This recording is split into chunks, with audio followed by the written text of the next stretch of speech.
우리 모두에게 하나님께서 지식이 아니라 살아계신 하나님의 음성으로 들려지는 은혜를 누리시는 모든 성도님들이 되시기 바랍니다. 오늘 말씀은 이제 모세가 하나님 앞에 부르심을 받는 소명의 장면이죠. 모세는 우리가 알고 있듯이 이스라엘의 가장 위대한 지도자입니다. 이 이스라엘 백성들을 애굽 땅에서 가나안 땅으로 이끌어낸 가장 유명한 이스라엘의 지도자인 거죠. 이스라엘 사람들이 이집트에서 종살이 할 때에 더 이상 힘들어서 못해 먹겠다, 의기투합해서 데모해서 그 중에 한 사람을 모세로 지도자로 세워서 우리를 대신해서 싸워달라고 우리가 뒤에서 밀어주겠다고 이야기한 것도 아니었고요. 아무도 종살이 하면서도 종살이에서 벗어나려는 노력이나 그런 의지, 시도조차 하지 않았을 때 홀로 바로에게 나아가서 바로와 싸워서 승리를 쟁취했던 이스라엘 백성들을 출애굽시켰던 그런 위대한 인물이 모세였죠. 이 위대한 인물이 오늘 하나님 앞에 부름을 받고 있는 장면이죠. 위대한 인물답게 아주 멋있게 그런 부름을 받고 있습니다. 기적 속에서 부름을 받고 있죠. 이 말씀 읽으면서 우리도 이런 일 한번 있었으면 좋겠다는 생각한 적 없으십니까? 기적이 내 앞에 탁 나타나서 누가 봐도 이거는 하나님이시구나 라고 이렇게 고백할 만한 그런 일들이 나에게 탁 다가오면 내가 주님을 멋지게 믿을 수 있을 것 같은데, 모세는 그랬다고 하는데 우리는 아무리 살아도 그런 기적 한번 일어나지 않는 것 같은 그런 부러움 속에서 말씀을 읽을 때가 있죠. 정말 멋있어 보이지만요, 사실 알고 보면 그리 부러워할 만한 일은 아닙니다. 하나님이 모세를 이렇게 좋은, 멋있는, 위대한 사역자로 세우기 위해서 많은 고난 가운데, 많은 어려움 가운데 이제서야 이 기적을 보여주고 있는 것이기 때문에 그렇습니다. 멀리서 보면 다 고난도 없고 고통도 없고 아주 쉽게 그 자리에 올라간 것 같지만, 위대한 인물이 되었던 것 같지만, 위대한 인물로 서기 위해서, 큰 사람이 되기 위해서 얼마나 많은 고난과 시련이 그의 삶에 있었는지 우리는 예상해 보아야 한다는 거죠. 인생이라는 게 다 그렇듯이 멀리서 보면 다 아름다워 보입니다. 멀리서 보면 다 좋아 보여요. TV에 나오는 사람들 다 행복하게 사는 것 같고 다 좋아 보이지만, 쉽게 그 자리에 오른 것 같지만 아니요, 그렇지 않죠. 그 사람의 일면만 보아서는 그 사람의 인생의 전부를 안다고 이야기할 수 없습니다. TV에는 정말 훌륭한 사람, 잘된 사람, 높이 오른 사람만 보여주는데 그 오르기 위한 그 고난과 아픔의 과정들은 생략한 채 그냥 우리는 높이 오른 그것만 가지고 부러워할 때가 있죠. 그러나 누구나 그러하듯이 높이 오르기 위해서는 험난한 과정을 거치게 되게 마련입니다. 예전에 비바람이 막 휘몰아칠 때 멀리 보니까 큰 나무가 우뚝 솟아 있더라고요. 그 옆에 보니까 작은 나무는 휘청휘청 거리는데 저 큰 나무는 우뚝 서서 그 큰 비바람을 그대로 맞고 있었던 거예요. 견디고 있는 모습을 봤습니다. 너무 멋있어 보이고 저 밑에 가서 숨어야겠다는 생각이 들어서 그 비바람을 뚫고 큰 나무 밑에 가서 숨었습니다. 근데 큰 나무 밑에 들어가서 알았어요. 큰 나무는 큰 바람을 맞더라고요. 우뚝 솟아서 그 자리에 그대로 가만히 있는 것 같았지만 그 밑에 있으면요, 비바람을 맞는 소리가 휘한 소리가 굉장히 크게 들립니다. 그 많은 그 나뭇잎들이 바람에 휘날리는 소리가 굉장히 크게 들려요. 작은 나무는 작은 바람을 맞지만 큰 나무는 큰 바람을 맞고 있었습니다. 그걸 그때 깨달았죠. 위대한 사람은 하나님이 이렇게 크게 쓰기 위해서 큰 어려움과 고난의 시련들을 맞이하게 하시죠. 그리고 누구도 부인할 수 없는 큰 기적으로 그들을 소명의 자리로 부르고 있는 모습을 봅니다. 모세가 얼마나 큰 고난을 겪고 살아왔는지 사실 우리 너무나 잘 알고 있잖아요. 그런 삶 살아보라고 이야기하면 다들 손사래를 치죠. 그런 삶은 싫어요. 그런데 모세 같은 그런 기적의 이야기들은 나도 경험하고 싶어요. 그렇게 이야기하죠. 모세는 사실 태어날 때부터 정말 어려움과 고난 가운데 태어난 사람이었습니다. 요셉이 이스라엘 백성들을 구원하여서 애굽의 총리가 되어서 흉년 속에 살았던 아버지 야곱과 그 가족들 70명을 고센 땅에 살게 하였잖아요. 정말 그때만 해도 즐겁고 행복하고 모든 어려움이 다 지난 것 같았는데 세월이 흐르다 보니 이스라엘 백성들은 융성해지고 요셉을 알고 있었던 애굽 사람들은 점점 사라지게 되었죠.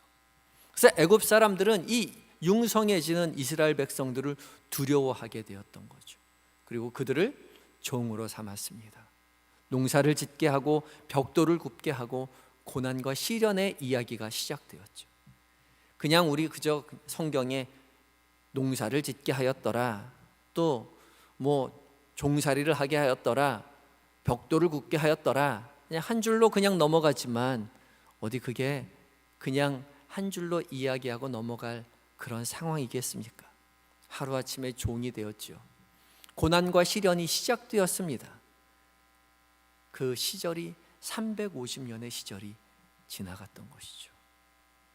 그 고난과 아픔 가운데 이제 두려워한 나머지 애굽의 왕들은 바로가 이스라엘 민족의 남자아이는 다 태어나는 족족 죽여라 라고 이야기하죠. 그때 바로 그때 모세가 태어난 것입니다.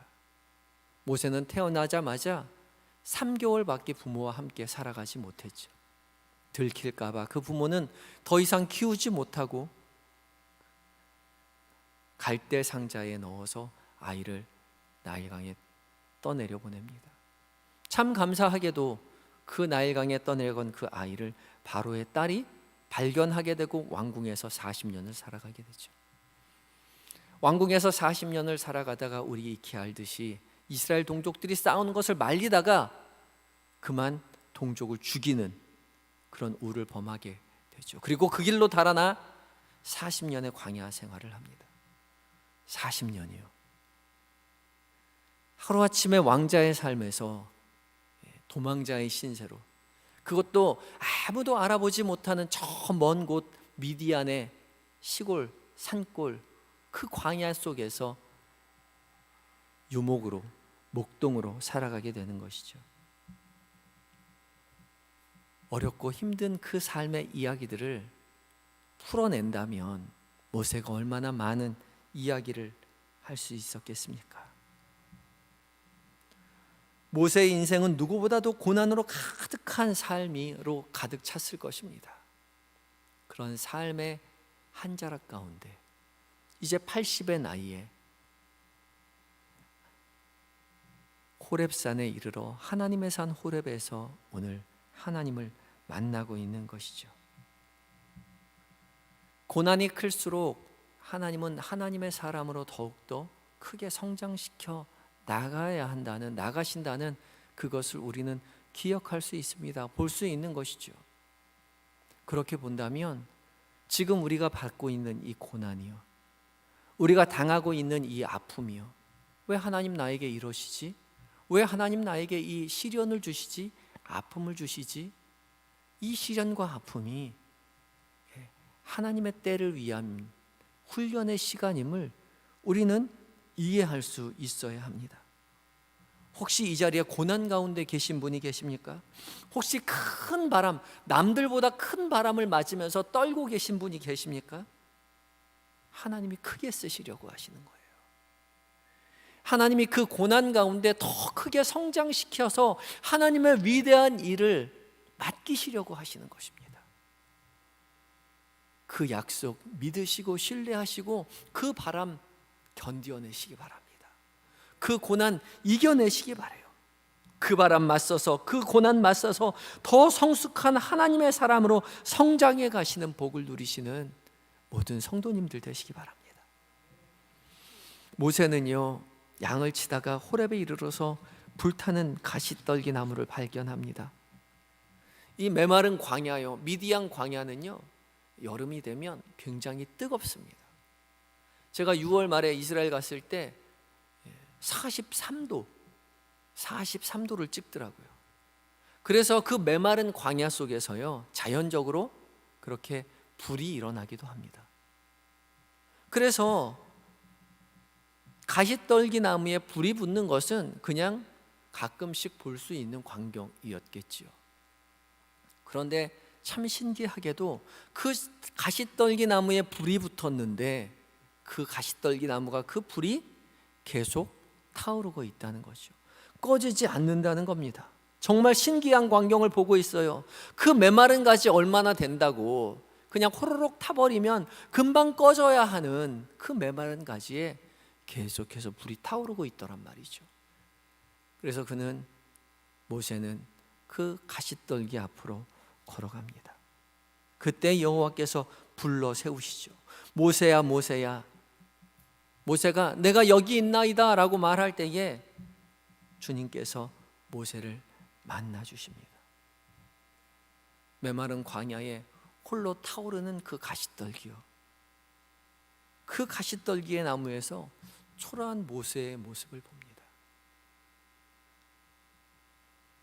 예전에 왕성하였던, 혈기왕성했던 왕자의 권력을 가지고 있었던 그런 모습이 아니라 이제 팔순의 노인의 초라한 목동의 삶을 이 시골 광야에서 살아가고 있는 그 모세요. 그 모세와 같은 그 초라한 모습의 가시떨기 나무가 계속 타오르고 있다는 거죠. 그러면서 주님은 그에게 사명을 맡기십니다. 모세가 뭐라고 항변할 수 있을까요? 좀 일찍 오지 그랬어요. 내가 40살만 됐을 때, 내가 왕자로 있을 때, 그때 혈기왕성할 때, 권력이 있을 때 내가 하나님을 향한 열심이 있어서 이스라엘 백성들을 내가 구원해냈겠다고. 하나님이 나를 부르신 것이 이때를 위함이 아니냐라고 생각할 만한 그때예요. 주님 부르셨으면 내가 하나님의 영광을 위해서 할 수 있었잖아요.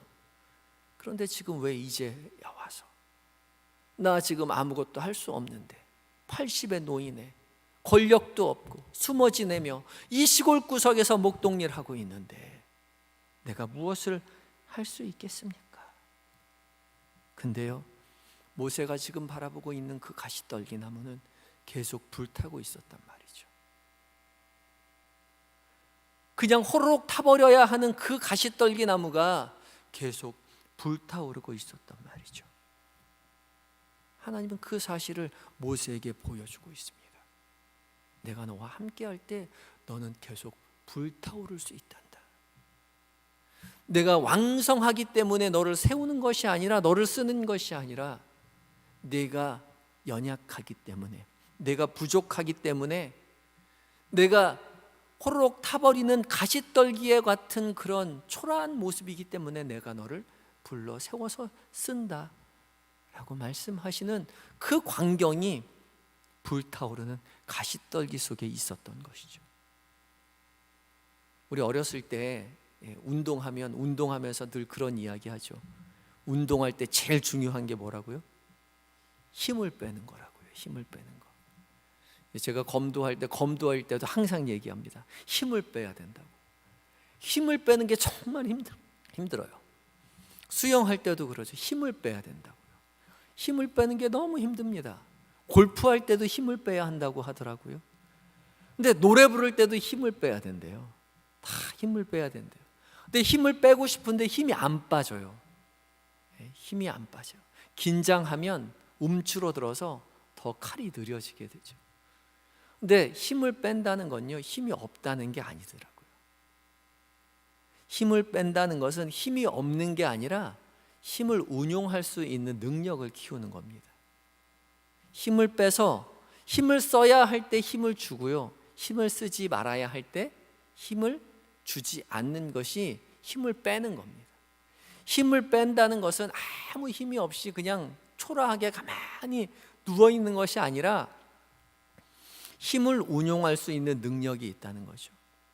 하나님이 모세에게 힘을 뺀다는 것은요, 모세가 아무 힘이 없어서 아무것도 못하는 것이 아니라 하나님이 시키시는 일을, 하나님이 힘을 주라 할 때 힘을 주고 힘을 빼라 할 때 힘을 뺄 수 있는, 하나님께서 운용하시는 대로 움직여 줄 수 있는 그 자리에 모세를 세우는 그 자리, 그것이 바로 힘을 뺀다는 것이죠.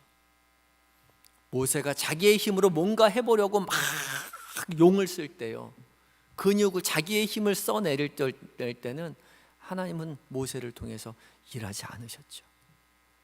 그러나 모든 것을 내려놓고 주님 의지할 때 비로소 하나님이 힘내라 할 때 힘을 내고, 힘을 빼라 할 때 힘을 빼고, 하나님이 바로에게 가라 할 때 가고, 이스라엘 백성에게 가라 할 때 갈 수 있는, 하나님의 뜻 가운데 행할 수 있는 그 자리에 있는 모세를 위해서 하나님 기다리셨다는 것이죠. 모세가 묻지요. 11절에 내가 누구이기에 바로에게 가며 이스라엘 자손을 애굽에서 인도해 내리까? 나는 힘이 없습니다 라고 이야기할 때 물음에 하나님께서 말씀하십니다. 12절입니다. 12절 함께 봉독하겠습니다. 12절 시작. 하나님이 이르시되 내가 반드시 너와 함께 있으리라. 내가 그 백성을 애굽에서 인도하여 낸 후에 너희가 이 산에서 하나님을 섬기리니 이것이 내가 너를 보낸 증거니라. 아멘. 하나님이 모세에게 이야기하죠. 내가 반드시 너와 함께 있으리라. 하나님의, 모세가 해야 할 일은 자신의 힘으로 이스라엘 백성들을 출애굽시키는 것이 아니라 함께 하시는 하나님의 힘으로 이스라엘 백성들을 출애굽시키는 것이었습니다. 그래서 이스라엘 백성들이 바로가 모세를 통해서 모세의 능력을 알게 되는 것이 아니라 하나님의 능력을 알게 되는 것이 바로 중요한 일이었던 것이죠. 하나님이 원하시는 일이었습니다. 그래서 모세는 이 어려움의 순간에, 고난의 순간에, 아픔의 순간에, 인생의 고난 가운데 깨달아야 할 것은 무엇이었는가? 하나님이 나에게 함께 하셨을 때에 내가 모든 것을 할 수 있느니라 라는 그 고백을 알게 되어야 했던 것이죠. 메마른 떨기나무라 할지라도 하나님이 함께 하셨을 때에 계속 불타오를 수 있는 것이죠.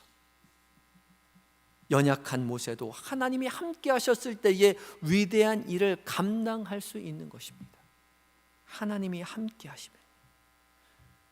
이 일을 위해서 주님은 모세를 고난의 자리로 초대하시고 모세를 불타오르는 가시떨기 앞에서 기다리고 계셨던 것이죠. 고난 가운데 계신 분, 슬픔 가운데 계신 분, 주님이 기다리고 계십니다. 그 아픔과 고난의 자리에서 주님은 기다리고 계시는 것이죠. 그 기다리시는 주님을 우리가 만나야 합니다. 그때 우리 비로소 이 아픔과 고난에서 넉넉히 이길 수 있어요. 내가 힘을 길러서 이겨내는 것이 아니라 내가 이 정도쯤은 이제 이길 수 있는, 견딜 수 있는 그런 이력이 붙었다는 것이 아니라 나는 어렵지만, 나는 힘들지만, 나는 할 수 없지만 내 곁에 계신 주님이 나와 함께 하시기에 내가 이 고난과 어려움을 넉넉히 이겨낼 수 있노라고, 내가 다시 영원히 불타오르는 가시떨기 나무가 될 수 있노라고 고백하는 모든 성도님들 되시기 바랍니다. 주님과 함께 하심을 믿고 주님만을 섬기며 의지하며 불타는 가시떨기 나무 앞으로 나아가시는 인생 되셔야 할 것입니다.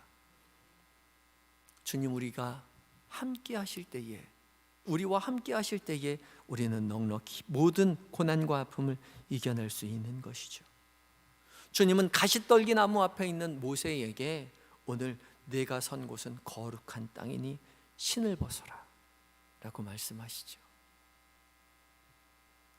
주님을 만난 그 자리는 거룩한 장소입니다.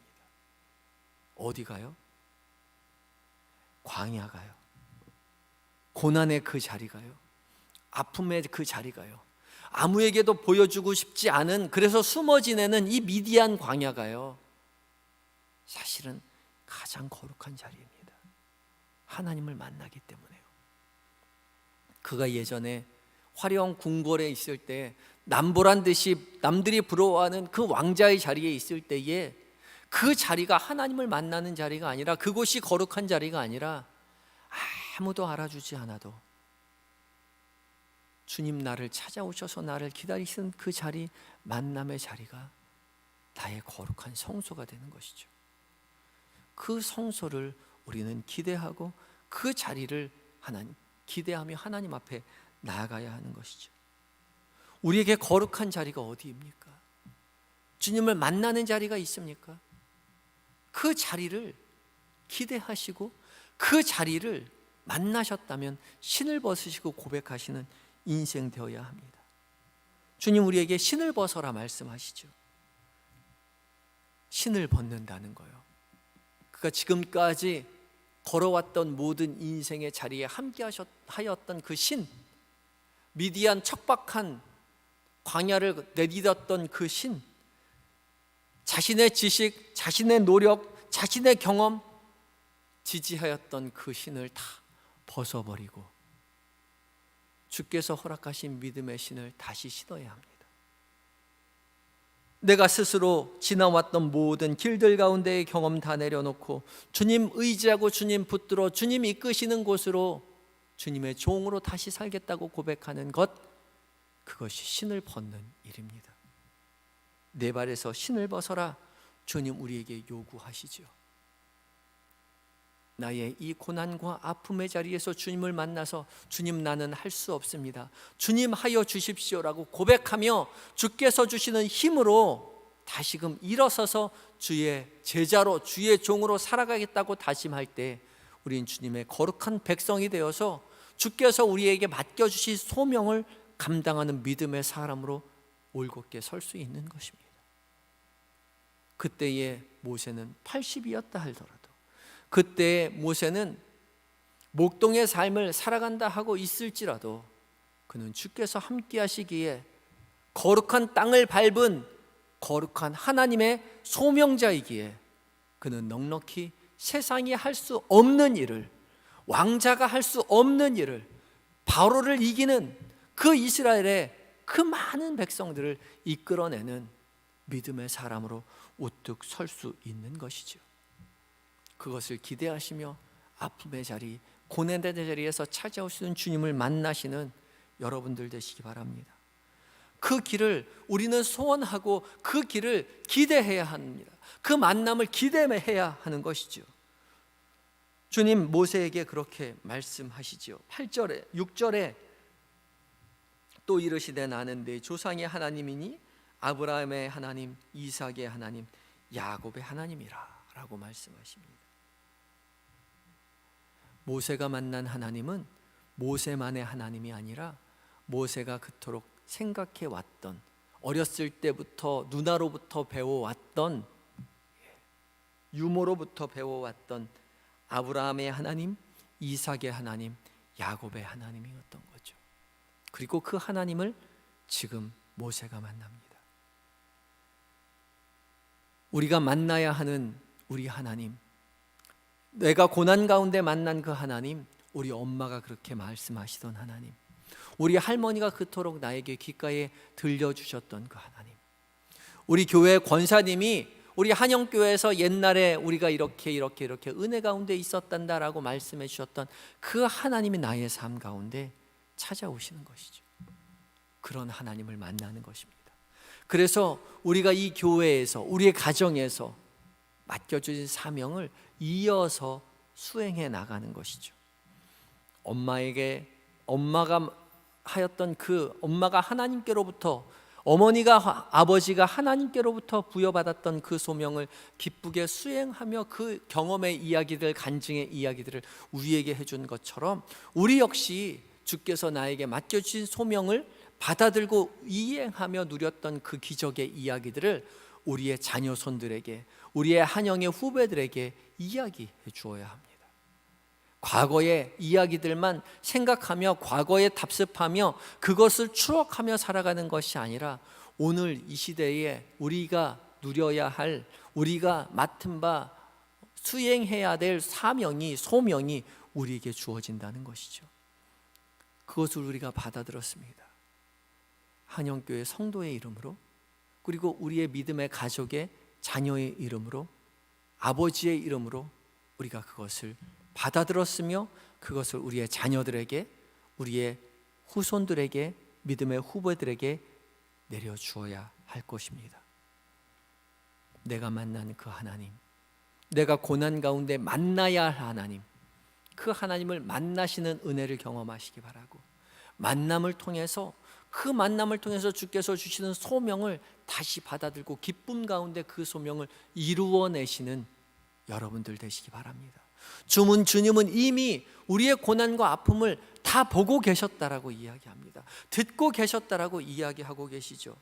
7절에 애굽에 있는 내 백성의 고통을 분명히 보고 그의 부르짖음을, 그 근심을 듣고 알고 계시다라고 주님 말씀하고 계십니다. 주님 우리를 기다리고 계십니다. 이 아픔과 고난의 자리에 우리를 기다리고 계신 주님 앞에 모든 것 내어놓고 주님 앞에 아뢰할 때에 주님 만나주시고 그 만남의 이야기들로 말미암아 새롭게 부여하시는 소명을 붙들어야 하며 그 소명 가지고 우리의 자녀들에게, 우리의 후손들에게 아름다운 믿음의 이야기들을 들려주어야 할 것입니다. 우리 조상이 만났던 하나님, 우리의 한영교회 선배들이 만나왔던 그 하나님, 내 인생 가운데도 주님 찾아와 주시옵소서. 나는 지금 연약합니다. 나는 부족합니다. 나는 할 수 없습니다. 그러나 이때야말로 주님을 만나는 때인 줄 믿고 주께로 가오니 주님 우리에게도 불타오르는 가시떨기를 보여주시옵소서. 만나 주시옵소서. 소명 붙들고 믿음으로 이겨내게 하여 주시옵소서. 간절한 마음 가지고 이 자리, 기도의 자리로 나아가시는 우리 한영의 성도님들 되시기 바랍니다. 오늘 찬양하며 기도할 때에 주님 앞에 나와 우리가 나아갑니다. 주님 나의 모습 보시지요. 상한 나의 마음 아시지요. 주님 나의 흐르는 눈물 주님 아시지요. 주님 앞에 간절한 마음 가지고 우리 고백하며 찬양하도록 하겠습니다. 다 같이 찬양하시겠습니다. 주 나의 모습 보내 상한 나의 맘 보시네 주 나의 눈물 안에 홀로 울던 맘 아시네 세상 영광 세상 소망 다 사라져가도 주의 사랑은 끝이 없으니 살아가는 이 모든 순간이 주 은혜임을 나는 믿네. 다시 한번 찬양합니다. 주 나의 모습 보내 주 나의 모습 보내 상한 나의 맘 아시네 상한 나의 맘 보시네 주 나의 눈물 안에 홀로 울던 맘 아시네 사랑 내게 있네 그 사랑이 날 채우네 주 은혜 내게 있네 그 은혜로 날 세우네 세상 소망 다 사라져가도 주의 사랑은 끝이 없으니